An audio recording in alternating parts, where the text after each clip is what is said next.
नमस्कार दोस्तों, स्वागत है आप सभी का डेली 11 में। देखेंगे अपनी आज की टेस्ट सीरीज। आज हमारा टेस्ट सीरीज का क्रम रहेगा भाग 214 214। टेस्ट सीरीज दोस्तों आपके लिए है ब्रह्मास्त्र सिद्ध होगी। किसी भी परीक्षा में आप बैठे उत्तराखंड की वनडे एग्ज़ाम की कोई भी परीक्षा हो, टेस्ट सीरीज ब्रह्मास्त्र सिद्ध होगी। चाहे वह परीक्षा यूके SSS की हो, यूके PSC की हो, ग्रुप C हो, कोई भी एग्ज़ाम हो, 100% सफलता की गारंटी रहेगी। शुरू करते हैं बिना किसी देरी के, क्योंकि आप सभी जानते हैं समय ही सब कुछ है। पहला क्वेश्चन आपके सामने, चिन्याली सोड हवाई पट्टी कहाँ स्थित है? करेक्ट आंसर रहेगा दोस्तों, ये 4 जिले आपके पास हैं, इनमें से वह सबसे उत्तरी जिला है। आंसर आप समझ गए होंगे, हम बात कर रहे हैं उत्तरकाशी। ऑप्शन ए हमारा यहाँ पर करेक्ट आंसर रहेगा। नेक्स्ट, गुफा और स्थल यहाँ पर सम्मिलित करने हैं। भरत गुफा गिरसा, शंकर गुफा देवप्रयाग टिहरी, व्यास गुफा बद्रीनाथ, वशिष्ठ गुफा दोस्तों वैसे तो यह टिहरी में है, परंतु यहाँ पर हमें उत्तरकाशी ही उचित आंसर टिक करना होगा। कूट यहाँ पर आप सम्मिलित कर लीजिएगा। ऑप्शन ए यहाँ पर करेक्ट आंसर है। नेक्स्ट, कुछ अन्य यहाँ पर आप गुफाएं देख लीजिए, एक रिवीजन हो जाएगा। पांडव गुफा गंगोत्री उत्तरकाशी, मातंग गुफा मालती गांव उत्तरकाशी, भागीरथी नदी के किनारे स्थित है, मातंग ऋषि ने यहाँ तपस्या की थी। श्रृंगी गुफा मोरी विकासखंड उत्तरकाशी, श्रृंगी ऋषि से यह संबंधित है। विश्वनाथ या विशिष्ट गुफा यह टिहरी जिले में है। लाखा मंडल गुफा देहरादून में स्थित है, इसी को पांडवों से जोड़ा जाता है। नेक्स्ट, वर्ष 2011 की जनगणना के अनुसार उत्तराखंड के निम्नलिखित में से किस जिले में जनसंख्या घनत्व सबसे अधिक है? जनसंख्या घनत्व पूछा गया है, करेक्ट आंसर रहेगा हरिद्वार। जनसंख्या में उत्तराखंड 20वें स्थान पर है। जनसंख्या घनत्व की बात करें तो 25वें स्थान पर है। 20वां स्थान उत्तराखंड का उच्च न्यायालय का भी 20वां ही स्थान है। उच्च न्यायालय अनुच्छेद 214। हमारा आज टेस्ट सीरीज का क्रम भी 214 ही है। नेक्स्ट, हरिद्वार से अन्य जानकारी। उत्तराखंड के मैप में आप यहाँ पर हरिद्वार देख पा रहे हैं।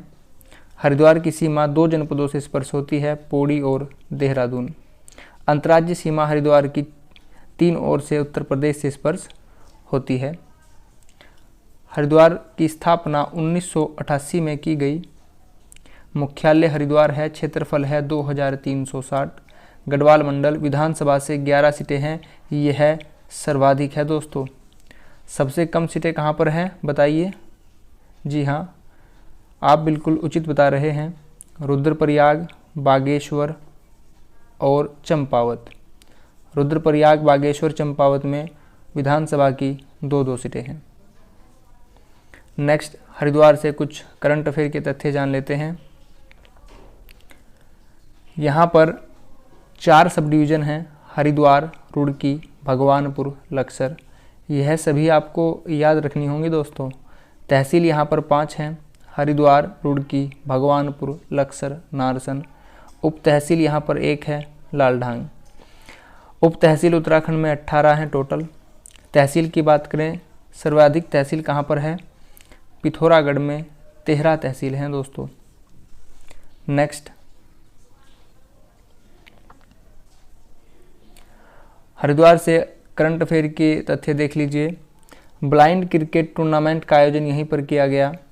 सभी बहुउद्देशीय सहकारी समितियां, कंप्यूटरीकरण का और अन्य योजना का शुभारंभ भी यहीं पर हुआ। पशु चिकित्सा और आयुर्वेद पर अंतर्राष्ट्रीय आयुर्वेदिक सम्मेलन हुआ।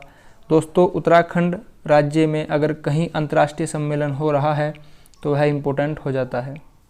जीवाणुरोधी अणु IIT R00 693 IIT रुड़की द्वारा विकसित किया गया। हरिद्वार से सामान्य ज्ञान के कुछ प्रमुख बिंदु। जनघनत्व सर्वाधिक है, जैसा कि आपने अभी क्वेश्चन में देखा है, 25वां क्रम है। जनसंख्या 20वां स्थान है। लिंग अनुपात सबसे कम है, उत्तराखंड का लिंग अनुपात में 13वां स्थान है। सर्वाधिक उद्यमों वाला जिला हरिद्वार है। भारतीय प्रौद्योगिकी संस्थान यहीं पर है, रुड़की। लोक सेवा आयोग यहीं पर है। संस्कृत अकादमी यहाँ पर है। चारों धामों का द्वार मायापुरी हरिद्वार को कहा जाता है।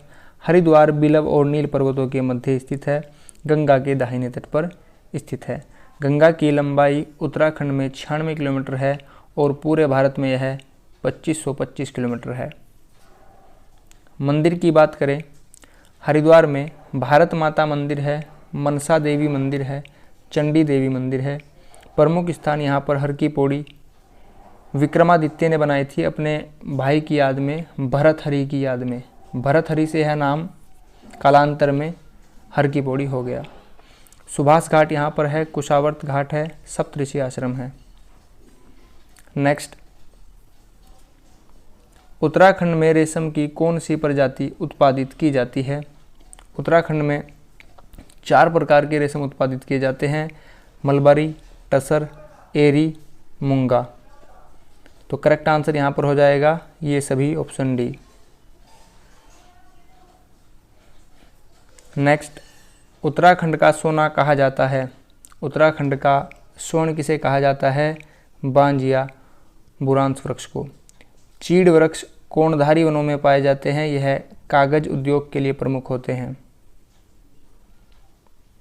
नेक्स्ट, राष्ट्रीय उद्यान एक प्रकार का क्या होता है बताइए? राष्ट्रीय उद्यान इन सीटू जैव विविधता संरक्षण के लिए होते हैं। यहाँ पर आप इन सीटू याद रखिएगा, ना कि एक्स सीटू। राजाजी राष्ट्रीय उद्यान के लिए प्रसिद्ध है। राजाजी राष्ट्रीय उद्यान किस लिए प्रसिद्ध है दोस्तों? आंसर है हाथी। राष्ट्रीय उद्यान से आप यहाँ पर यह विंडो देख लीजिए। मुझे पता है आपकी चीज़ें याद होंगी, परंतु आप इसे देख लीजिए दोस्तों, चीज़ें रिवाइज हो जाएंगी। इस विंडो से 24 प्रकार के क्वेश्चन बन सकते हैं। 24 प्रकार के क्वेश्चन बन सकते हैं, जानिए। कार्बेट राष्ट्रीय उद्यान कहाँ पर है? पौड़ी, नैनीताल। गोविंद राष्ट्रीय उद्यान उत्तरकाशी। नंदा देवी चमोली। फूलों की घाटी चमोली। राजाजी देहरादून, पौड़ी, हरिद्वार। गंगोत्री उत्तरकाशी। 12 सवाल तो यह हो गए दोस्तों। अब बात यहाँ पर करते हैं कि सबसे बड़ा राष्ट्रीय उद्यान कौन सा है। तो आप यहाँ पर देख पा रहे हैं 2390 गंगोत्री। सबसे छोटा यहाँ पर फूलों की घाटी 87.5 याद रखिएगा, 87.5। उसके बाद बाकी आप क्रम देख लीजिए। कार्बेट 520 है, गोविंद 472, नंदा देवी 624, राजाजी 820। यहाँ पर एक और क्वेश्चन यह बन जाता है, आपसे इनकी स्थापना का क्रम पूछ लिया जाएगा, खुद को तैयार रखिएगा। स्थापना देख लीजिए दोस्तों। सबसे पहले यहाँ पर कार्बेट राष्ट्रीय उद्यान 1936, इसके बाद फिर यहाँ पर क्रम आता है गोविंद 80, नंदा देवी फूलों की घाटी दोनों भी 80 हैं, राजाजी 83, गंगोत्री 89। उम्मीद है आपने सभी चीज़ें ध्यान से देखी होंगी। बढ़ेंगे आगे। 1815 ईस्वी में किसने टिहरी में पंवार वंश की पुनर्स्थापना की? करेक्ट आंसर रहेगा दोस्तों सुदर्शन शाह ही राजधानी टिहरी लेकर चले गए थे संगोली की संधि के बाद। यहाँ पर यह भी जान लीजिए, संगोली की संधि 2 बार हुई थी दोस्तों, 1815, 1816। अगर मैं आपको विश्व की ओर ले चलूँ, 1815 में विश्व में वाटरलू का युद्ध हुआ था, यह क्वेश्चन भी याद रखिएगा। कुणिद वंश का सबसे शक्तिशाली शासक था अमोघभूति। ऑप्शन ए करेक्ट आंसर रहेगा। केदारनाथ को प्राचीन ग्रंथों में क्या कहा गया है? ऑप्शन सी मरंगतुंग। नेक्स्ट, हिंदी से पहला क्वेश्चन है, नासिक्य व्यंजन की पहचान करें। नासिक्य दोस्तों, नासिक्य यानी कि नाक से आवाज़ आ रही होगी। प्रत्येक वर्ग का यह पंचम अक्षर होता है, 5वां अक्षर होता है। यहाँ पर अण ही 5वां अक्षर है, ऑप्शन डी। ऑप्शन बी, स्वरों के उच्चारण में लगने वाले समय को क्या कहते हैं? समय को मात्रा कहते हैं दोस्तों। नेक्स्ट, आपसे पूछा गया है, कौन सा वर्ण सघोष महाप्राण है? महाप्राण कहा जाता है प्रत्येक वर्ग का दूसरा और चौथा अक्षर सघोष कहा जाता है प्रत्येक वर्ण का तीसरा, चौथा और पांचवा अक्षर। अब आप यहाँ पर आकलन कर लीजिए, इनमें से हमारा करेक्ट आंसर रहेगा क तो पहला होता है। यहाँ पर करेक्ट आंसर रहेगा दोस्तों ऑप्शन बी झ। झ सघोष भी होता है और महाप्राण भी होता है। यहाँ पर तीनों प्रकार के श लिखे हैं, यह किसके अंतर्गत आते हैं? यह ऊष्म व्यंजन होते हैं दोस्तों। तीनों प्रकार के श और ह भी यहाँ पर लिख दीजिए। नेक्स्ट आपसे पूछा गया है अंतस्थ वर्ण कौन से होते हैं? अंतस्थ वर्ण बोला जाता है य, र, ल और यहाँ पर वो आप देख पा रहे हैं, ऑप्शन ए करेक्ट आंसर रहेगा। नेक्स्ट, कोपन के भारत के जलवायु वर्गीकरण के अनुसार ग्रेट उत्तरी मैदान किससे संबंधित है? आपसे पूछा गया है, अगर यह आप इंडिया मान लें तो उत्तरी मैदान यह किससे संबंधित है? उत्तरी मैदान है दोस्तों CWG के अंतर्गत आता है, कोपन के जलवायु वर्गीकरण के अंतर्गत। ऑप्शन ए करेक्ट आंसर रहेगा। अब यहाँ पर कोपन से और जलवायु से संबंधित सभी तथ्यों पर विचार करेंगे, ध्यान रखिएगा। कोपन ने वर्षा व तापमान के आधार पर भारत को 8 जलवायु प्रदेशों में बांटा है। हमारा जो आज का क्वेश्चन रिलेटेड रहा, यहाँ पर आप देख पा रहे हैं CWG शुष्क शीत ऋतु या विशाल मैदान। ठीक है दोस्तों, अन्य भी हम अभी देख लेंगे। अगर आप इसको यहाँ पर इंडिया फिर से मान लेते हैं, एक बार और देख लीजिए। अगर आप इसको इंडिया मान लेते हैं, AMW लघु शुष्क ऋतु वाला मानसून प्रकार का पश्चिमी तट, पश्चिमी तट याद रखिए बस और कुछ नहीं, तो AMW यहाँ पर पश्चिमी तट आ जाएगा दोस्तों। ठीक है। AS शुष्क ग्रीष्म ऋतु कोरोमंडल तट, कोरोमंडल तट कहाँ पर है? यह है दोस्तों तमिलनाडु आंध्र प्रदेश, यहाँ पर AS होगा। AW आपसे बोला गया है प्रायद्वीपीय पठार, प्रायद्वीपीय पठार होगा यहाँ पर। BSHW यह कहाँ पर होगा? उत्तर पश्चिमी भारत, यानी कि यहाँ पर। BWHW यह गर्म मरुस्थल होगा, मरुस्थल राजस्थान में है, यानी कि यहाँ पर होगा। CGW हमने भी देखा है, उत्तरी मैदान है, गंगा का मैदान आप यहाँ पर लगा लीजिए। DFC कहाँ पर होगा? यह पूर्वोत्तर भारत होगा, यानी कि यहाँ वाला क्षेत्र। बढ़ेंगे आगे दोस्तों। नेक्स्ट, बनास किसकी सहायक नदी है? बनास किसकी सहायक नदी है? करेक्ट आंसर रहेगा ऑप्शन सी चंबल। नेक्स्ट, भारतीय राष्ट्रीय उपग्रह इनसैट प्रणाली का प्रयोग किया जाता है घरेलू संचार के लिए। ऑप्शन ए करेक्ट आंसर रहेगा। मैत्री क्या है? मैत्री क्या है? यह अंटार्कटिका में भारतीय शोध केंद्र है। अंटार्कटिका कहाँ पर है? अगर आप इसको पृथ्वी मान लेते हैं तो अंटार्कटिका दक्षिणी ध्रुव पर स्थित है। ठीक है दोस्तों। मालाबार तट संबंधित है, मालाबार तट संबंधित है, ऑप्शन बी करेक्ट आंसर रहेगा केरल।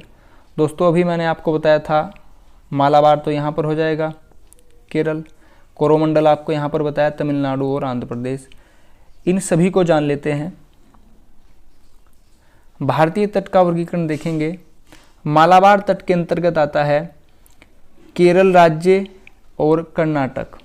ठीक है। दक्षिण भारत का यह सर्वाधिक वर्षा वाला क्षेत्र है। यह भारतीय प्रायद्वीप की दक्षिण पश्चिमी तटरेखा है।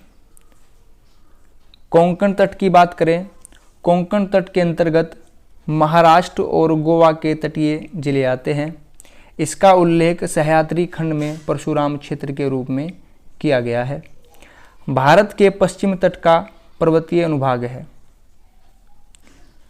कोरोमंडल तट की बात करें, जैसा कि हमारा प्रश्न रहा, विगत प्रश्न जो रहा, कोरोमंडल तट मैंने आपसे बताया यह तमिलनाडु और आंध्र प्रदेश के आसपास के क्षेत्र शामिल हैं। चोल राजवंश द्वारा शासित रहा। चोल राजवंश की नौसेना काफ़ी सुदृढ़ थी दोस्तों, काफ़ी मजबूत थी। भारतीय प्रायद्वीप की दक्षिण पूर्वी तटरेखा, उत्तरी सरकार तट कहाँ पर है? अगर आप इसको इंडिया मान लेते हैं तो यहाँ पर ओडिशा और आंध्र प्रदेश का जो सीमा रहेगी, ओडिशा आंध्र प्रदेश ही रहेगा उत्तरी सरकार तट। यह महानदी से कृष्णा नदी के मध्य अवस्थित है।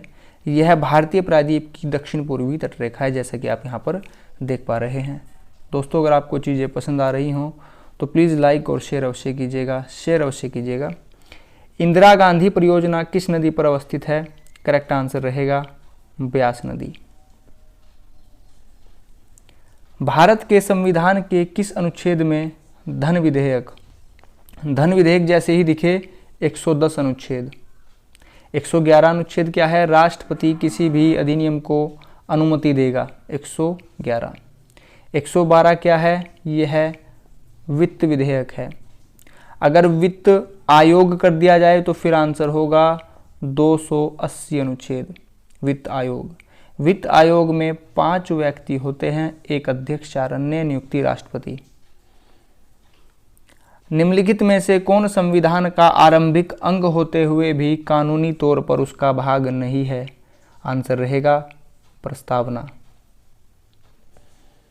प्रस्तावना यह वही है दोस्तों जिसे 13 दिसंबर 1946 को जवाहरलाल नेहरू जी ने पेश किया था। 9 दिसंबर 1946 को पहली बैठक हुई थी संविधान सभा की, अस्थायी अध्यक्ष सच्चिदानंद सिन्हा। 11 दिसंबर 1946 को स्थायी अध्यक्ष बनाए गए राजेंद्र प्रसाद।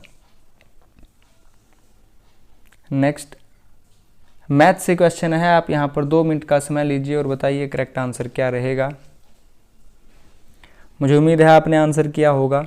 देखेंगे दोस्तों, x किसी कार्य को 40 दिन में कर सकता है। ठीक है, x किसी कार्य को 40 दिन में कर सकता है, यानी कि x का 1 दिन का कार्य होगा 1/40।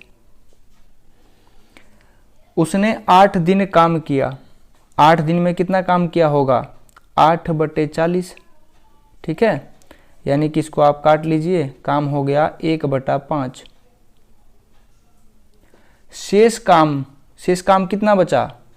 टोटल काम तो 1 होता है, x ने कितना किया? 1/5, तो काम कितना बचा? आप इसको सोल्व करेंगे तो आएगा 4/5। शेष काम हमारे पास आ गया है 4/5। यह काम y ने 16 दिन में किया। y ने यह काम 16 दिन में किया। 16 दिन में 4/5 काम किया है y ने, तो y एक काम कितने दिन में करेगा? आप इसको यहाँ पर सोल्व कर लीजिए। यह हो जाएगा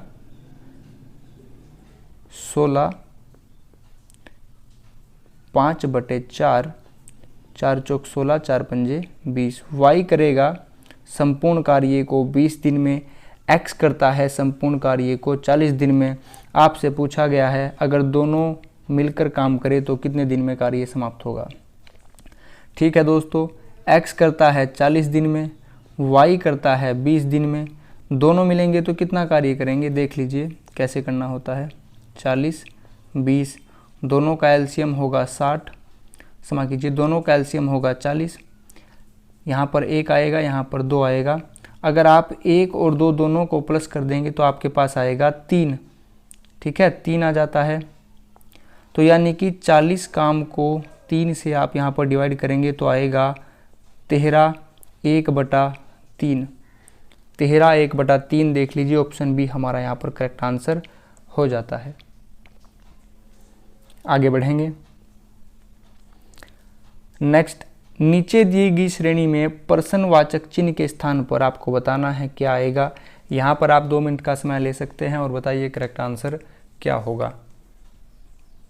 मुझे उम्मीद है आपने आंसर किया होगा। देखेंगे दोस्तों, यहाँ पर लिखा है 1, 5, 18, फिर यहाँ पर 67 लिखा है डैश, और यहाँ पर लिखा है 1029। दोस्तों क्या करना चाहिए बताइए, क्या कर सकते हैं? यहाँ पर क्या आना चाहिए? आप यहाँ पर देख पा रहे हैं 67 लिखा है और यह 64 के आसपास की वैल्यू है और 64 को हम बोलते हैं 4 की पावर 3, है ना। 64 को 4 की पावर 3 बोलते हैं, लेकिन हमें 66 बनाना है तो 4 की पावर 3 प्लस 3 कर दीजिए 18 के पास होता है 16 और 16 को बोला जाता है 4 की पावर 2। 4 की पावर 2 में अगर आप 2 जोड़ देंगे तो बन जाएगा 18। ठीक है, समझ में आ रही है ना क्या हो रहा है यहाँ पे 4 की पावर जितनी भी आप करेंगे उसमें उतना ही प्लस कीजिए और आंसर आ रहा है। 5 को हम लिख सकते हैं 4 की घात 1 और प्लस 1, 4 की पावर 1 प्लस 1। यहाँ पर 4 की पावर 2 प्लस 2, 4 की पावर 3 प्लस 3। अब 1 का क्या करें, 1 को क्या लिख सकते हैं दोस्तों, 1 को लिख सकते हैं मित्रों 4 की पावर 0 प्लस 0। आपने 3rd 4th क्लास में पढ़ा होगा, अगर किसी की पावर 0 हो तो वह क्या बन जाता है 1, और 1 प्लस 0 क्या होगा 1। ठीक है, 1 भी आ गया, 5 भी आ गया, 18 भी आ गया, 67 भी आ गया। अब हम यहाँ पर करेंगे, यहाँ के लिए होगा 4 की पावर 4 और प्लस 4। कर देख लीजिए दोस्तों, 4 की पावर होती है 256 और प्लस 4 हो जाएगा 260। ऑप्शन ए हमारा करेक्ट आंसर हो जाएगा। अपनी इस सीरीज को आगे बढ़ाएंगे, फिर हम लिखेंगे, अगर आपको देखना है 1029 कैसे आया, अब करेंगे 4 की घात 5 प्लस 5। 4 की पावर 5 कितना होता है 1024 और प्लस 5 कितना हो जाएगा 1029। चीज़ें पसंद आई हो तो प्लीज़ शेयर कीजिएगा। नेक्स्ट, यस्टरडे क्वेश्चन हमारा, मेरा मतलब लास्ट संडे का हमारा क्वेश्चन था, ऑप्शन ए करेक्ट आंसर रहा। विशंबर दत्त चंदोला के द्वारा ही गढ़वाली समाचार पत्र के यह संपादक थे। Next question of the day हमारा, प्रसिद्ध पुस्तक मसूरी मेंडले के लेखक कौन थे। 4 ऑप्शन आपके पास रहेंगे, इसका आंसर आप सभी कमेंट बॉक्स में देंगे। दोस्तों, अगर आप चैनल पर नए हो तो प्लीज़ चैनल को सब्सक्राइब कीजिएगा, वीडियो को सभी लाइक कीजिएगा अगर आपको कंटेंट पसंद आ रहा है। वीडियो को प्लीज़ आप सभी तक शेयर भी कीजिएगा जो भी उत्तराखंड की तैयारी में हो। आप सभी ने अपना कीमती समय चैनल को दिया है, इसके लिए आप सभी का बहुत बहुत धन्यवाद। Thanks for watching. आप सभी का दिन शुभ हो। नमस्कार दोस्तों।